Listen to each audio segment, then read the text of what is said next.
Yan, another vlog na naman tayo ngayon. No, at yung topic natin kung ano yung manok na the best for upgrade, no, sa inyong mga alagang manok. Yan, yung pwedeng i-upgrade sa karne ng Rhode Island Red at saka pwedeng i-upgrade sa karne ng Black Australorp, no? At pwede ding i-upgrade dito sa karne ng ating mga native chickens. Yan, dito sa mga Shamu native natin or mga darag. Yan. So, dito tayo mauuna sa ating Rhode Island Red, no? Pinaka the best i-upgrade dito sa Rhode Island Red natin, no? Para maging mas gumapo yung Rhode Island. Yan, sasabihin ko mamaya. Yan. Dito din sa Black Australorp. Yan. Pinaka the best na i-partner. Yan, ipares sa Black Australorp. Yan. No, Black Australorp natin ay dito ko ipapakita. Andun, sa ating parang small pens, kumbaga. Yan. Yung tinatawag naming ABC na breeding pen. Para sa akin, kung gusto mo, puro pa rin yung Rhode Island Red mo, no? Pure Rhode Island Red pa rin, dito ka sa Rhode Island Red na show type. Yan. So, bakit nga ba Rhode Island Red show type yung masasuggest ko na breed para sa inyo? Yan. Rhode Island Red show type, dahil sobrang ganda ng kulay na ito, mas malaki siya. Yan. Mas malaki. At yung kinagandaan din dito, mas maganda yung kulay. Yan. Mas fluffy yung balahibo. Yan. Para sa akin, no, mas mabigat siya kung ikukumpara mo sa production type. Lalong-lalo na yung mga hens, yan, magbibigat sila. At kita nyo naman yung balahibo ng ating Rhode Island Red na show type. Oh. Yan. Hindi kasi maganda yung panahon ngayon, no? Kaya, hindi din siya masyadong maliksi. Yan. Pero kapag maganda yung panahon, napakaliksi po nitong ating Rhode Island Red na show type. Yan. So, parang nagmo-molt siya. Yan, no? Pinaka the best sa Rhode Island Red, no? Pang-upgrade. Yan, ang Rhode Island Red na show type. So, may kamahalan lang kung ikukumpara mo sa production type. Yan, pero sulit na sulit naman yung pera mo kapag ito yung ating in-upgrade. Yan. Isa pa, no? Na pwede natin i-upgrade sa ating Rhode Island Red show type. Kung halimbawa, gusto mo yung Rhode Island Red mo, pabigatin mo yung katawan, no? Gusto mo nung mas solido, yan. Ito yung masasuggest ko. Ang ating Jersey Giant. Yan. Itong breed na to, yung Shamu Giant, sabi nila maganda daw. Kaso nga lang yung Shamu Giant may kamahalan. So, pwede siya pang upgrade, pero masasuggest ko, no?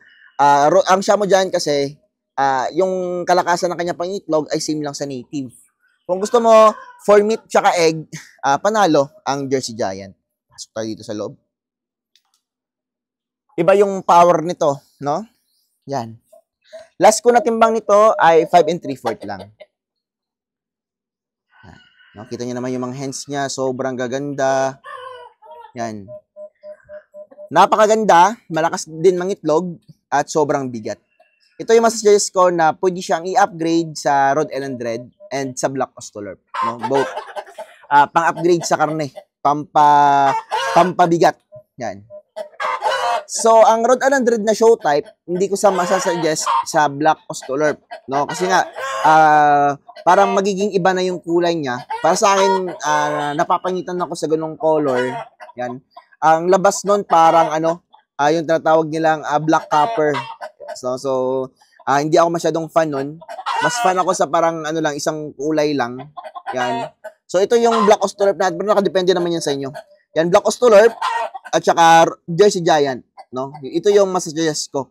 So, ito bang dalawang ito, pwede siyang i-cross sa mga darag chickens. Yan. Yan yung isa din sa siguradong may magtatanong sa inyo.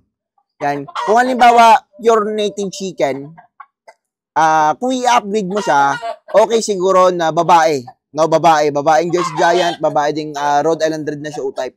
Kasi yung lalaki, kaya niya makipag-mate at napatunayan ko na yon dahil kita nyo yan, no, darag po yan. Yan, no. Punta tayo sa labas. Yan. Yung darag na lalaki, kayang i-mate yung babae na Jersey Giant tsaka Rhode Island Red na show type. Yan. Kung gusto niyo siyang i-upgrade, ang darag ninyo, yan, masarap yung karne. Yun nga lang yung darag, medyo mahina din pong mangitlog. Yan. No? So, broody kasi sila. Kung i-compare mo dito sa mga show type natin tsaka sa Jersey Giant natin. Yan. Paano naman, no? Paano naman yung babae na native chicken na darag? Yan, may sample din ako dito. Timing on dito siya. Yan. Darag. Kita nyo yung lalaki na yan, ang Jersey Giant natin, no? Ipapares mo siya sa darag. Patay yung darag sigurado kapag tumagal. Kaya masasuggest ko, no? Kung gusto mo lalaki yung gagamitin mong Jersey Giant, tapos i-upgrade mo dito sa native chicken nating darag, yan, i-cross mo muna yung darag sa mga Shashamo native natin, no? Or sa mga Huluwanon Bisaya. Yun yung masasabi ko. Hindi siya pwedeng direct lang, no? Kita nyo yung gap, oh, ng katawan nila. Yan. Kawawa yung babae natin kapag tumagal. Pero yung lalaking darag, yan, gusto nyo direkta na, lalaking darag, i-cross mo siya sa show type na Rhode Island or dito sa ating Jersey Giant na babae. Yan. So, yun lang, no? Yun lang yung masasuggest ko about sa upgrade. Yan. Sa Shamo Giant natin, pwede siyang i-upgrade. Pero para sa akin, maganda yung Shamo Giant din kung may budget tayo. Yan. Yung Shamo Giant, medyo territorial siya. Lalong-lalo na kapag kinuha nyo siya na nakakulong na. Yan. So, pwede din po siyang i-crossbreed. Yun nga lang, limited lang. Kapag finire-range siya, dapat bata pa sila. Kasi kapag malalaki na, tapos doon mo sila finire-range, malaking awa yon. Unlike dito sa mga Rhode Island Red tsaka Black Ostolorp, kahit malaki na siya kapag i-free range natin, yung iba, abang tumatanggal, nagkakaroon din ng band sa isa't isa. So, Shamo Giant, sa mga ano lang, may mga budget about sa Shamo Giant. Maganda siya, marami nagsasabi, Shamo Giant tsaka Rhode Island Red tsaka Black Ostolorp, napakaganda pong yung resulta nila. Yan. So, yung labas kasi nun, para siyang, upgraded native chicken, no? Pero, hindi siya halata, no? Na, Shamo Giant yung tatay, at saka, tawag nito, heritage, no? Heritage, dito pili lang kayo sa Black Ostolorp tsaka sa Rhode Island. Yan. Masasabi ko lang, sa upgrade native chicken, no? At saka doon sa anak na Shamo Giant tsaka Rhode Island Red, halos same lang po yung itsura, napakalaki lang ng anak. So, panalong-panalo, no? Sa mga nagbebenta ng mga karne, sa mga gustong bumili ng upgraded native chicken. Yan, no? Parang, lang talaga, parang lamang lang talaga yung anak ng Shamo Giant tsaka Heritage Chicken. Kung ikukumpara mo sa anak ng Shamo native natin or Huluwanon Bisaya natin, kung i-cross mo siya sa Rhode Island tsaka sa Black Ostolorp. Yan. So, napakarami pwedeng mag-cross-cross ng manok. Yan. At maganda yung gawin, no, para sa mga nagbebenta ng karne. Yan. So, abot naman sa health nila, wala namang problema. Kasi nga, nagko-cross naman tayo, hindi naman magkapariho yung, yung kanilang dugo. Yan. Kung inbreeding naman, no, yun may problema. About sa process, napakaganda din po ng resulta, malakas din po mangitlog, and napakaganda din po ng karne. Yan. Sa resistensya naman, okay lang, no? So, halimbawa, i-cross mo yung, halimbawa sa tao, no?